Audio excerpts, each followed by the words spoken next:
Eh, hindi pa naman yun ang end of semester. Bakit kailangan i-end mo yan dyan? Di ba? Hindi ko maintindihan. No? So, yun yung when. Ito ngayon ang how. Your portfolio should look like this. Pinakitaan ng format, structure, font, margin, etc. Na pagka nag-deviate ka doon would mean corresponding deductions to your output. Nagsalita yung isang art student. Meron kaming course na visual arts. Eh, visual arts, mga creatives to mga to eh. Nag-propose. Ma'am, can I do it this way? No, you can't do it that way. You have to follow my format. Na-discourage yung bata. Why does education have to be like that? We should be more flexible. Tapos na yun yung dating era natin na kung ano sinabi ng teacher yun. Dapat bigyan din natin ng flexibility. Medyo, yun yung part yun ng expansion of opportunities eh. Because we know for a fact that at the very, very onset of our meeting with our students for one semester, magkakaiba itong mga estudyante to. Magkakaiba ng interest, magkakaiba ng talent, magkakaiba ng potentials, magkakaiba ng intelligence. Why will you put them in a single box and expecting to produce a common robot out of these diverse learners? Magkakaiba sila. So, dapat mas flexible ang approach. So, ang message lang dyan is iwanan natin yung traditional rigid approach to teaching. That's OBE. Expansion of opportunity. There's a second question, sir, or second idea that they want you to comment on. OVE versus number of students per class, which is really very true. Um, if I may expand on this, sir. For example, I had the opportunity to teach oral communication subject, and the end point of this subject is that students will be able to give a speech, their chosen kind of speech at the end of the semester.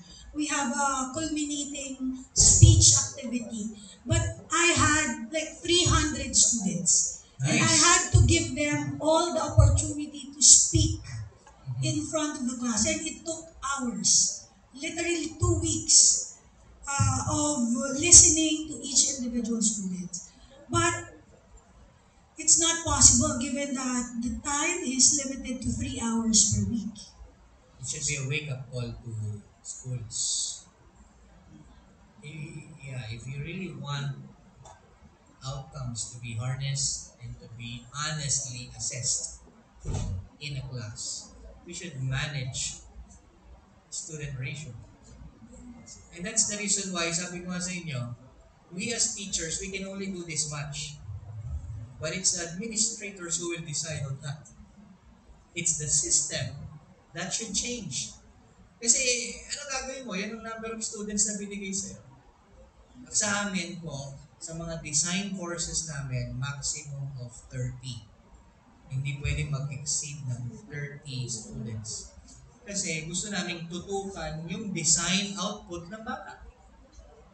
Pero kung mga lecture classes, pwede 40 dyan.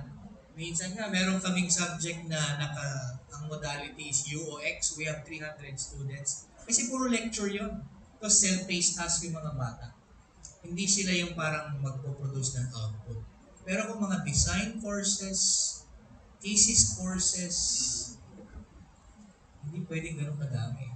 Ako nga yung architecture class ko, research class, advanced research methods in architecture, I only have 7 students. Sabihin niyo, sarap ng buhay mo naman. Well, hindi masarap ang buhay, pero mas nakaka-focus ako sa quality ng output ng bata. So, systemic to eh. So, if you want me to comment on that, about student ratio, uulitin ko, ang organization and focusing of everything sa outcomes should involve participation not only of educators like us, but should involve management. Here, here. Another question daw. Kunyari ka pa, sinulat mo eh. Um, uh, Good morning po. Question lang po, is it possible po na um, mag, magkaroon po ng maraming course outcomes like 5 to 8 ganun or 9, 10 ganun po sa isang semester? Thank you po. Okay, napansin ko yan sa mga syllabus. Dahil ang siguro nasa isip ng mga nagde-design ng syllabus, padamihan ng outcome, pagandahan naman yan eh, ng syllabus. Walang problema sa atin dun sa number of outcomes for as long as they are intended and meant to be attained. If you don't intend to attain those outcomes, don't put it there. Plus, the minimum is dapat ang mga course outcome mo should be touching on 3 levels: foundational, reinforcing, and demonstrating. If you want to go beyond that, let's say you have 4th, 5th, or 6th outcome, ano role nila? Are they foundational? Are they demonstrating? Are they reinforcing? Okay lang yun, sir. Okay lang po yun. Basta siguraduhin lang natin na we mean to measure, we mean to facilitate, we mean to attain the outcomes. Okay lang po. So at the minimum, 3. But if you want to go higher, then go.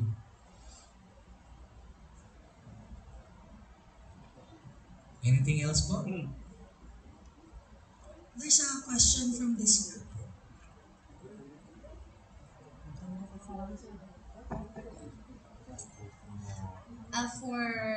Sorry, sir. It's okay, type ka lang po. Ah, Follow up pala from Ma'am Jerby na yung oral um, presentation. Could that, I mean sa assessment na to, no, di ba, we have to evaluate as well. Could that be considered for the final assessment and no written assessment? Which one, ma'am? The oral presentation instead of What subject is that? like for example sa English, sa oral communication. Okay. Instead of Di ba oral com talagang oral? paper and dapat yan? pen. Yes, but Yeah. From the word itself, oral com, di ba? Kung ang subject mo ay purposive com, Yeah, but we are meron- required to submit an exam. pwede namang actual oral delivery. So we can consider that for Yes. final exam. Yes. That's the tangible. Yes, pero dapat meron kang rubric.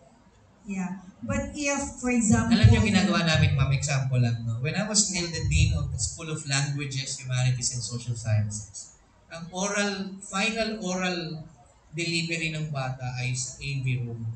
Ini-schedule namin yung AV room, tapos naka-auto-recording naman yung camera nun eh. So, magdi-deliver yung bata, meron akong in-invite na 4 na faculty, mga professors in English, in communication. Nagre-rate sila. So, inter-rater yung ginamit namin approach. Tapos naka-record. Hindi nila kailangan mag-submit ng kahit na anong papel. Deliver it.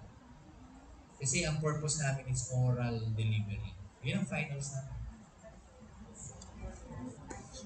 Yes. Yes. Basta meron kang rubric.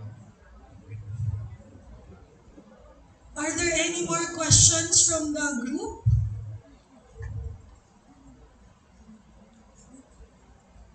Magtagpo tayo sa gitna, sir.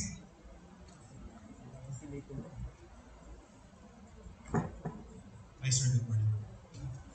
The question is, way back in 2010-2013, not every university is adopting OBE, but on the process of adopting OBE, my question is, number 1, yung po bang intended result after more or less a decade implementing OBE has been attained? At the national level ba ang tanong niya, sir? More or less. Then, how will you comment on Australia, United States of America, way back in 2003, many of their universities abandoned OBE. Malaysia, way back in 1950s, they had almost the same this kind of system. But later on, way back in 2008, they tried to modify it. Then, Africa, they adopted OBE. South Africa. Yes. Then, they tried to combine it with traditional model. So, having these facts, how will you comment on the state of OBE in the Philippines? Okay, thank you. Thank you for that wonderful question. Let me tell you this. The state of OBE in the country, let me be brutally frank. We only call it OBE, but it's not OBE, it's ABE. We change the O to A, and that A is accreditation.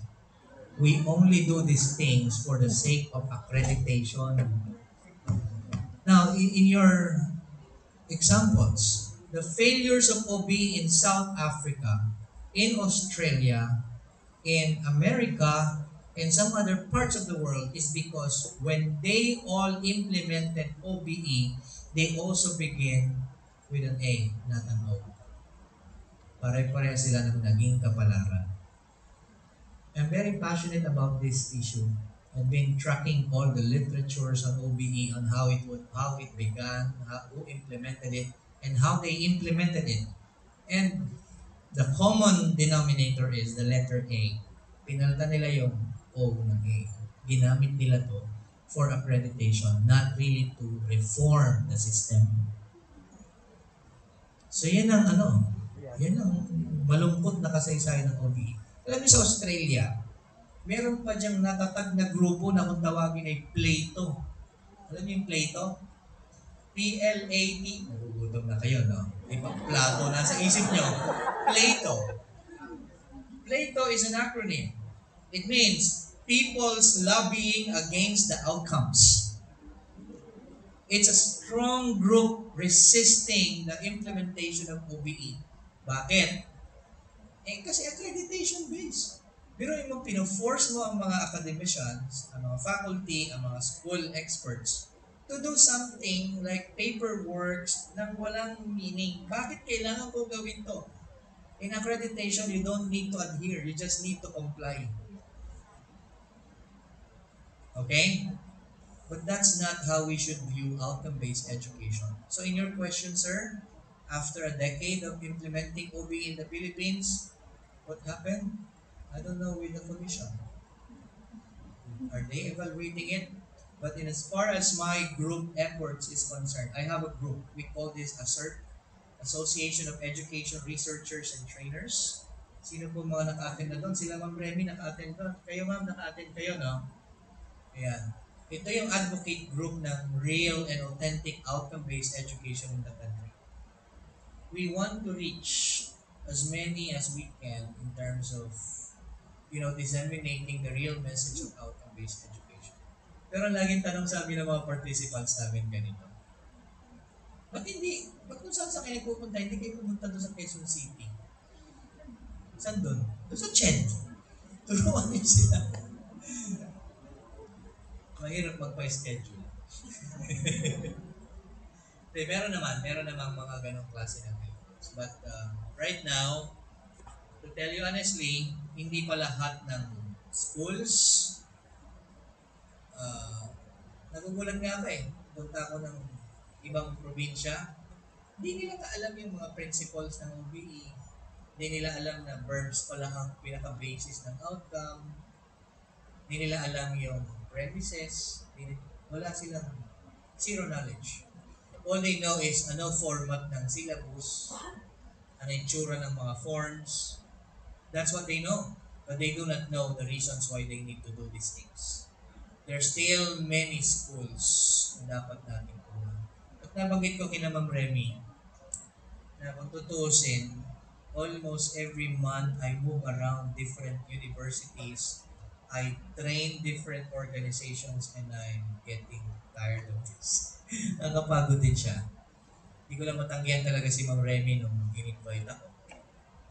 That's why in the Association of Education Researchers and Trainers in ASERT, we're planning to launch in January our OBE Academy. Gusto namin mag-hone ng mga bagong OBE leaders. Dapat mas marami mga young generations na para sila na yung mag-train sa buong Pilipinas. No? Sila na yung ma-invite, sila na yung matawag ng mga bagong OBE experts. If Bulso is interested to send participants in that academy, that will be a great strategy.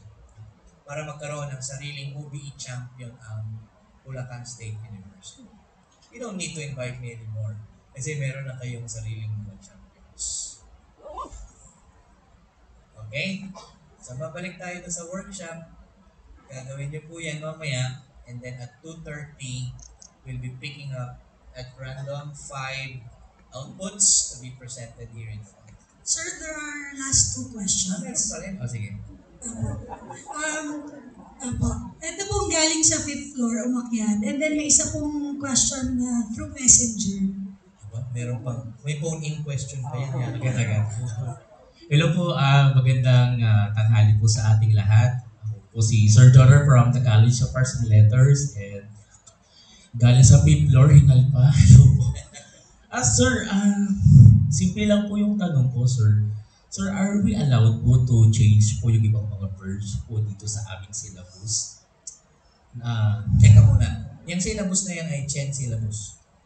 Na ginagamit po namin dito po sa bulsu. O, ginawa nyo lang yan. Sa program ako. Kami po. Ang program outcome galing sa chat yon. Opo. So, huwag niyong galawin yun. Meron, huwag galawin. Meron po kasi nakalagay Nire-record nyo ba ako sa sinasabi ko? Hindi naman po. Ito naman yung ate-atin na. Opo, sir. Nabasa po kasi namin, sir, sa CMO that there are verbs, for example, appreciate the complexity of the human condition. Something like that. Makinig kayo Anong subject to, sir? Example po, art appreciation. Art appreciation. Yeah. Opo. So, ang verb na ginamit is appreciate. Appreciate the complexity of human condition. Complexity of human condition. Opo. So, complex na nga, in-appreciate, lalo pa naging komplikado. Opo, sir. Okay? So, anong gusto niyo mangyari? Palitan ng verb. Opo. Pwede po ba? Or hindi ko po kasi, sir, It's ma-reconcile yung idea na we will be following the CMO pero may contradiction doon sa verb that should be used sa aming pong gustong baguhin. Ayoko mag-decide whether kung pwede o hindi. Kaya, sir, What I offered you is kung paano ang tamang paglatag ng verb. Pero kung pwede kayo magpalit o hindi, it's not for me to decide. Baka po, sir, meron po tayong mga legal basis of changing these Walang legal verbs. basis, sir. Wala po. Sige mo lang yung legal basis natin sa education. Okay. Unfortunately, record ba talaga ako? Hindi, sir, ganito kasi, hindi naman kasi pwedeng sabihin na, sinabi po ng resource speaker namin that we can change these verbs not following the CMO given by the chat. Parang, ang hirap naman nun, sir. That is why, paano kaya yun, no? Kasi nakalagay pa dito. Alam niyo yung ginawa namin ganito. Sige, sir, go po. Ito na lang ginawa namin para ma-shortcut natin. Pero kami parallel implementation. In one school, I'm not going to mention the school who is consulting me right now. Dahil sila ay hindi naman autonomous ang status nila, they are regulated by the commission, Okay, sir. but they want to shift to OBE. So they consulted with me. Ang ginawa namin, nagkaroon kami ng parallel implementation. So ang parallel implementation is we stay as is doon sa requirement ni Chen, but on one side of it, nagde-develop kami ng mga bagong documents ng OBE, na real, authentic OBE. Okay, sir. So may syllabus kami na pang Chen, gusto niyo bisitahin, tingnan niyo, ayun yung syllabus niyo yan, galing sa inyo yan eh. Pero ito ang ginagawa namin sa OBE.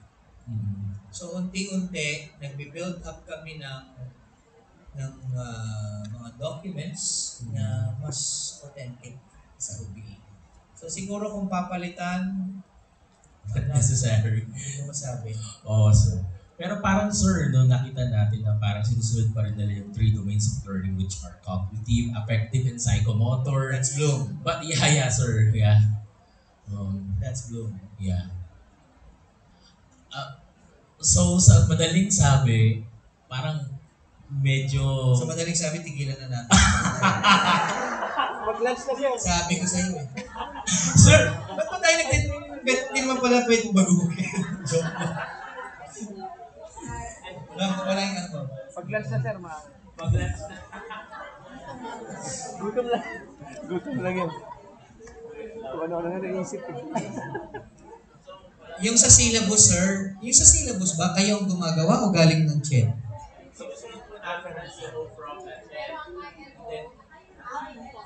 Oh, yung kung kayo ang gumagawa ng IL, yung within your capacity, siguro pwede niyong baguhin at your level.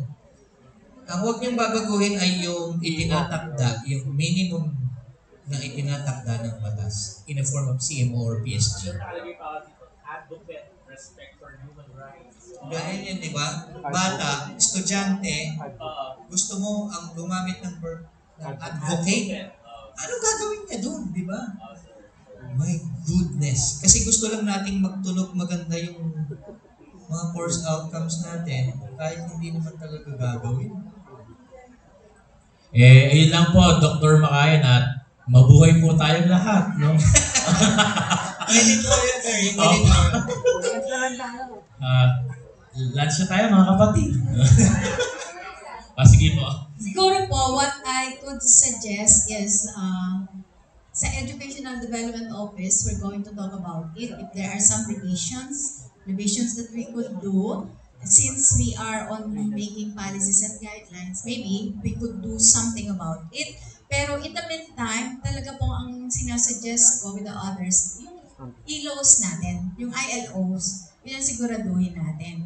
Halimbawa po, what I am doing with the subject that I am teaching, every lessons na dapat yan, dahil yun yung binigay sa ating I have set of competencies na regarding what will be the outcome that I want my students to achieve. So yung competencies na yun, yun nililinaw ko every lesson sa kanila, leading to the final outcome that I want my student to achieve. Kasi on our end, doon lang tayo makakagawa talaga ng dahil nanggagaling sa CHED, yun ang program objectives. So kung ano yung meron tayong freedom to do, yun ILOs natin.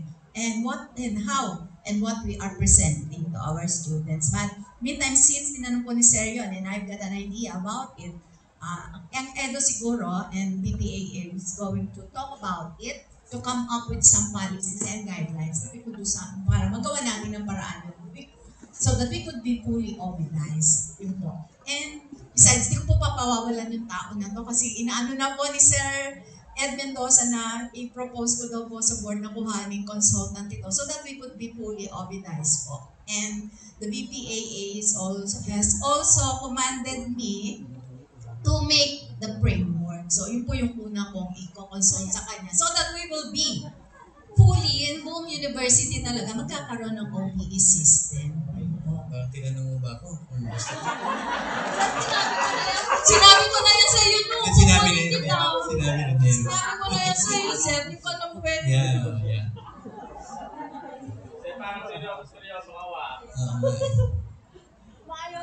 Okay, last question na po before we have our lunch. Does OBE hinder the affective domain when it comes to the wholeness or the well-being of the student? Hindi naman. Kaya nga meron tayong qualitative na tinatouch din sa OBE. So it doesn't hamper affective. It also respects that. Kasi ang tingin niya sa learner, multi-dimensions Hindi lang tayo behavioral. We're also affective beings. Emotional beings. So hindi naman. Okay, that's it for this morning. Again, may I repeat, you may proceed to the bulsu restaurant to get your Dali lang po, maupo lunch. muna kayo. Meron akong i-request sa inyo. Hindi ko pa nagagawa to kasi sa totoo lang, sa lahat ng training na ginawa ko, this is very unique. Para ako nagko-concert, no? Pwede po ba magpa-selfie ako sa inyo? Yes! Tingin lang kayo sa camera ko, ha? Smile po. Habang nag-selfie po si Sir para sa mga nasa 5th floor, please be advised that the following venues will be utilized for the cluster. EBR 1, CAL, EVR 2, College of Engineering, Function Hall 5th floor, CIE and CSSP, NCS, Function Hall 7th floor, CICE, Co-Ed, Bustos, Sarmiento, Laboratory High School, College of Nursing, Hagonoy, Meneses. And back here in the amphitheater, CAFA, CCJE, CSIR, NSTP, CHTM, CBA,